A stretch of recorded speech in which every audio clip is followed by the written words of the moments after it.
Florent, la bataille de l'entrejeu, du coup, à la fois, on a déjà parlé avant de Renato Sanchez, mais on peut à la fois parler de l'ami João Palhinha, qui est notre, notre nouveau héros Nouvelle furtif, hein, mascotte. il va rapidement nous quitter.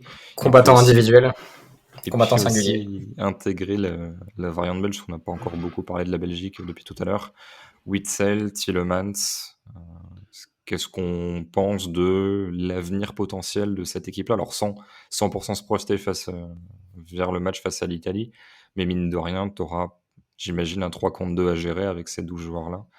Donc voilà, qu'est-ce que tu penses du rapport de force sur ce match-là et des projections qu'on peut faire par rapport à ce qu'ont montré les deux Belges? Disons que face à l'Italie, ça va être un sacré test quand même parce que ils ont un petit souci quand même. J'ai l'impression que leur ligne d'attaque est aussi concernée par le pressing que la ligne d'attaque et le travail défensif que la ligne d'attaque des Pays-Bas, dont on reparlera après, mais qui déconnecte assez vite. Côté belge, même s'il y a eu des efforts quand ça galérait un petit peu en fin de match, on a vu des joueurs faire des efforts en plus. Même Eden Hazard est revenu défendre pour aider son frère. Peut-être que c'est les efforts en plus qui d'ailleurs lui ont coûté sa blessure. On verra où il en est, parce que c'est vrai que s'ils perdent De Bruyne et Hazard en une mi-temps, Oh, ça risque d'être compliqué. la petite main, Euh, la petite main derrière la cuisse, là, ouais, ça me paraît compliqué. Ne serait-ce que sur les deux prochains matchs, c'est. Enfin, surtout avec 3-4 jours d'écart, quoi, puisque ouais. en fin de semaine là. Et surtout vu les saisons dont sort Eden Hazard. Ouais, C'est pas le mec, tu te dis, dans placenta de cheval et dans 2 semaines, il est là. c'est ça. Mais c'est vrai que on peut se projeter face à l'Italie. Tu auras le 3 contre 3 avec les trois Italiens, Di Lorenzo, Bonucci et celui qui jouera Cherby. axe gauche, donc Acerbi sans Acerbi ou doute. Chiellini s'il revient, mais je pense pas. Tu auras les deux pistons qui seront en place. Les deux pistons, il y aura duel direct. Mais par contre, c'est vrai qu'à l'intérieur du jeu, euh, Witzel et Tielemans vont avoir un sacré taf parce qu'il y aura un surnombre côté italien. Et en plus, au-delà du cas des trois milieux italiens, donc qui seront sans doute Jorginho, Barella et Locatelli ou Verratti, il y aura le souci d'Insigne, je pense, qui viendra aussi, à mon avis, se balader dans cette zone-là pour un petit peu plus foutre le bordel. Et surtout, j'ai pas l'impression que dans la ligne défensive belge, il y ait des joueurs qui aient l'explosivité pour pouvoir sortir de la ligne def et aller annuler un surnombre, par exemple, si Insigne décroche dans cette zone-là. Donc, j'imagine assez aisément une maîtrise italienne. Maintenant, ça va être une maîtrise face à des Belges qui viennent de sortir de 90 minutes d'une défense plutôt correcte en bloc bas et surtout des Belges qui seront aussi sans doute toujours dangereux en transition pour Ouais. ressortir. Mais est-ce qu'ils seront Donc, dangereux sans Hazard et De Bruyne en bah, transition? voilà, c'est ça. C'est là que le verdict médical risque d'être risque d'être assez important. Je pense que Lukaku aura beaucoup à faire. Ça va être Après Lukaku, il leur a marché dessus pendant 2 ans. Donc là, pour le coup, on va voir, Ouais. on va voir ce que ça va donner après la Serie A, s'il arrive à confirmer au niveau. Mais ouais, lui, pour le coup, qui fait quand même un gros match aussi Oui, encore ce oui. soir. Ouais. Même s'il s'est fait rentrer dedans 2-3 fois, où il y a Pep qui l'attrape en début de match. Je sais pas si vous voyez le contact. Tout Oui, oui, début de oui. partie à l'épaule où il le fait voler. Tu fais ah ouais, En plus, ça devrait être sympa. imagine l'état d'esprit de Pep quand il a vu que l'arbitre ne sifflait rien. Il s'est dit waouh! Trop bien. Ah bah sur Hazard juste avant, c'était quand deuxième mi-temps. Ouais, c'est en fin de partie. Quand il attrape Torgan Hazard, c'est un peu Ouais. la même chose, hein.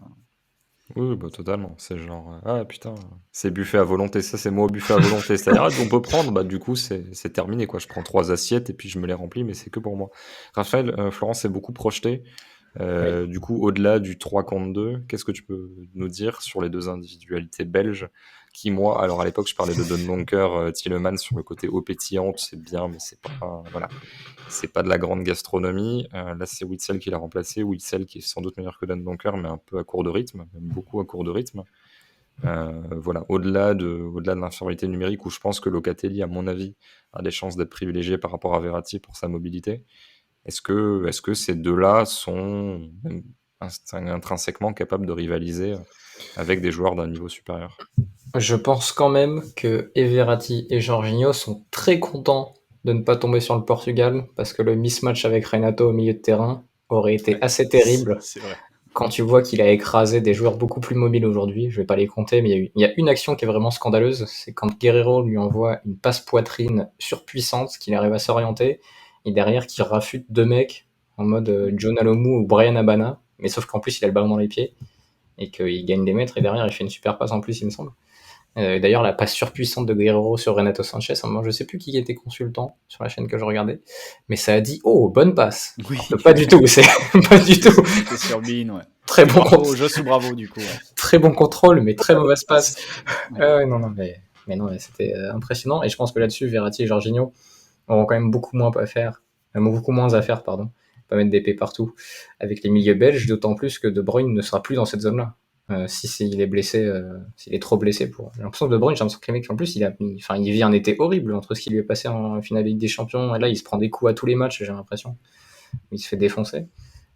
Donc s'il y a pas De Bruyne, je pense que pour le milieu italien, c'est cadeau parce que après derrière dans les éléments belges qui peuvent jouer à l'intérieur comme ça, Tielemans en termes de mobilité, c'est un genre de Verratti quoi. Et Witsel, c'est un peu plus long, un peu plus longiligne, mais c'est pas non plus ultra mobile. Et ça, je pense que contre Locatelli ou Barella, il aura du mal. Donc je pense vraiment que c'est une très bonne nouvelle pour le milieu italien qui aurait pu, qui, on l'avait dit, mais dans la même idée que le milieu allemand, pouvait exploser contre des mecs capables d'attaquer à l'intérieur, des Pogba, des Renato. Et là, il tombe sur une équipe qui ne semble pas en avoir. Mais après, peut-être que j'oublie un Belge sur le banc. Je ne suis pas persuadé. Florent, articulation offensive, beaucoup de Lukaku. Oui. Heureusement qu'il était là, même si sur le but, il n'est pas forcément directement impliqué. Et qu'il ne fait pas non plus tout bien. Je me souviens, bon, après, on ne peut pas tout lui demander, hein, mais c'est d'une transition, notamment en fin de match, où il oublie à sa oublie gauche, un peu le ballon. Et voilà, il ne fait pas forcément les bons choix, mais de manière générale, les transitions belges en fin de match n'étaient pas géniales. Hein, elles aboutissaient même pas forcément à des tirs. Avec Carrasco qui frôle la Ginola. Celle-là, elle est une action. difficile. Hein. Celle-là, elle est très difficile, au-delà de sa coupe de cheveux. Je comprends toujours pas cette mode. Les cheveux décolorés, on dirait qu'ils ont mis leur tête sur les lignes de touche. Tu penses que c'est comme Festina, pour les mêmes raisons? Non, quand même pas. Mais d'ailleurs, pour ça, la pire image, alors je pense pas que c'était pour ça, mais la Roumanie 98 ou 2000, quand ils ont tous les cheveux décolorés, c'était quand même un truc assez fabuleux. Donc Florent, Lukaku, qui sera peut-être du coup, de toutes les étoiles belges, la seule qui va rester au prochain match si De Bruyne et Hazard ne sont pas là.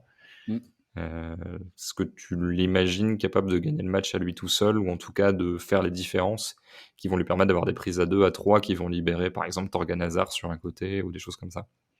Oui, je pense que face à l'Italie et au vu de ce qu'il a fait en Serie A en fait depuis qu'il y est, je pense qu'en plus il y aura peut-être un ascendant psychologique dans les premières minutes ou au départ de la rencontre qui fait qu'il sera craint forcément par les équipes en face. Je ne serais pas surpris que dans la presse italienne jusqu'au match, ça soit du attention à Lukaku, et qu'on aille interroger tous les techniciens d'Italie pour dire il faut le prendre comme ça.